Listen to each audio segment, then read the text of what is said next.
So the intention with this placement was to make the portrait accessible, to make people feel comfortable, to know where they were intending to go, to also understand the importance of this exhibition in relationship to the story of Breonna Taylor. The title Promise, Witness, Remembrance was developed from a conversation I had with Tamika Palmer when I asked her what this exhibition could do for her and represent for her daughter's legacy. It was also important to understand that this exhibition was meant to connect the local to the national. So when I first started on this journey, I knew where the painting was going to end up. I knew that it was going to be co-acquired by the Smithsonian and by the Speed Museum. And so I looked pointedly to how I could start that conversation between the local and national throughout the exhibition, thinking about promise, so the sections, the artworks, artists. Can you see by freedom's clear light? The first section is promise, which is the promise of a nation and the symbols that the promise is meant to afford its citizens. Key things like national anthems, flags, voting rights, and the military that uphold them are what artists and artworks in this section look at.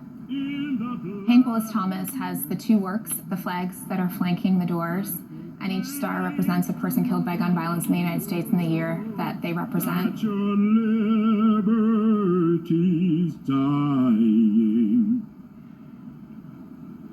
The next section, Witness, thinks not only about the curatorial framework, but also about visitors to the museum. I anticipate many will be first-time visitors. So this portion of the exhibition really unpacks what artists do. Artists help us understand the contemporary moment. And in this section, I've paired historical works with more contemporary ones to tell a larger story about witnessing and sometimes protesting. The muffled drums is one of the first protests or marches for Black lives in the United States. And it was organized by the NAACP, and it was actually first thought of by a Black woman, which I think is really important to this larger narrative.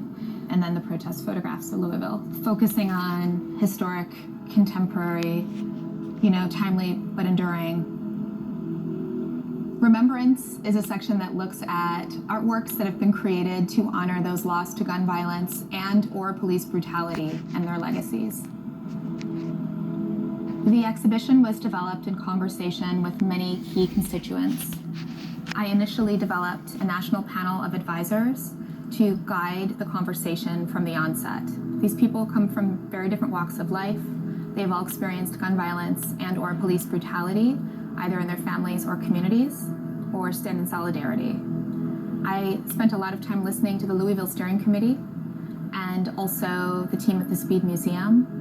And from these conversations, alongside listening to Tamika Palmer, is how the curatorial framework developed.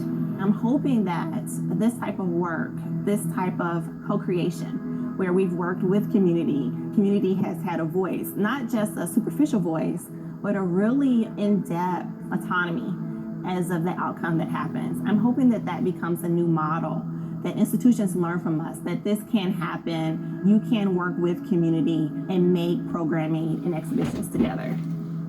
So at the Speed, our mission is to invite everyone to celebrate art forever. So consistent with that, and also because of the nature of this exhibit, everything about it is free.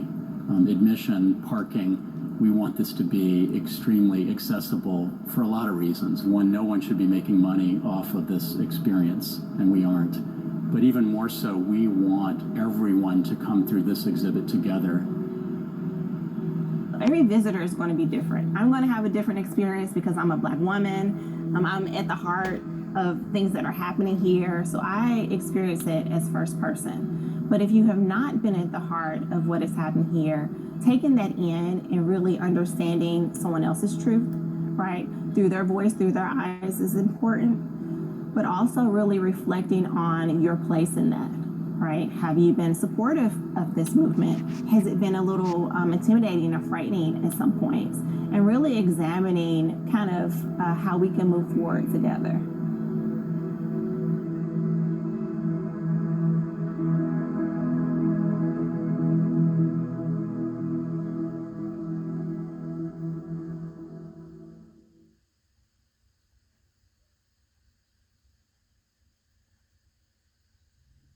Good evening.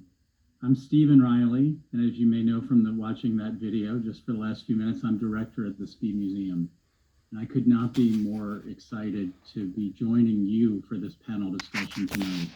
I'm going to take just a very few minutes to introduce the panelists. You can get more information about them on the website for Promise Witness Remembrance.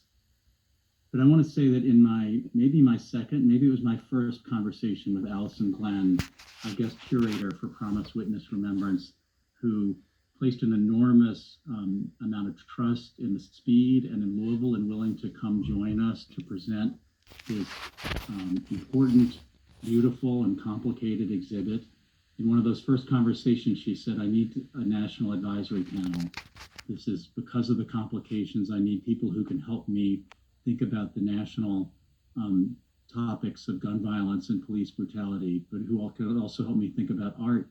And she's maintained this beautiful duality in the show between the very personal of an individual life, the local, what's gone on in Louisville over the last year, and the national conversation. And so you're going to get to hear her and her panelists talk about that tonight. So join me in welcoming Allison Glenn and the panelists who are with us, who are not all of the panelists of the National Advisory Panel, but those here tonight include Mecca Brooks, an art strategist, John Sesri Goff, a multidisciplinary filmmaker, curator, and arts administrator. A glimpse of his extraordinary piece, A Site of Reckoning Battlefield, was in that video. We may be joined by Raymond Green, a retired military officer and cousin of Alton Sterling from Northwest Arkansas. Amy Sherrill, a painter, and one we're very glad to have with us in this exhibit and with us tonight. I could say much more than that, but we are so grateful for Amy's investment in our community on so many levels and the gifts that she's sharing with us in Louisville. And finally, Dr. Allison K. Young, an art historian joining from my hometown of New Orleans. And with that, I'm going to get out of the way and let Allison Glenn, did I say Allison Young? Allison K. Young, not Allison Glenn. Allison Glenn is now going to lead us in conversation, and I'm happy to join the rest of you for that. Thank you. Thank you, Allison. Thank you, Stephen. And hi, everyone. I'm not sure, checking in with the Speed right now, what kind of view? Are we in gallery view? Can all the panelists see each other? Great. Hi, good evening. So I had an idea of how I wanted to introduce how I came to ask you all to join, but I think the best thing to do and the best use of our time is to jump right in. And so, Mecca, I'm going to start with you. What were some of your expectations of the national panel? Thank you for starting with me, Allison. Expectations, I was really looking forward to a conversation around this. One of the things I believe I shared with you is that we tend to have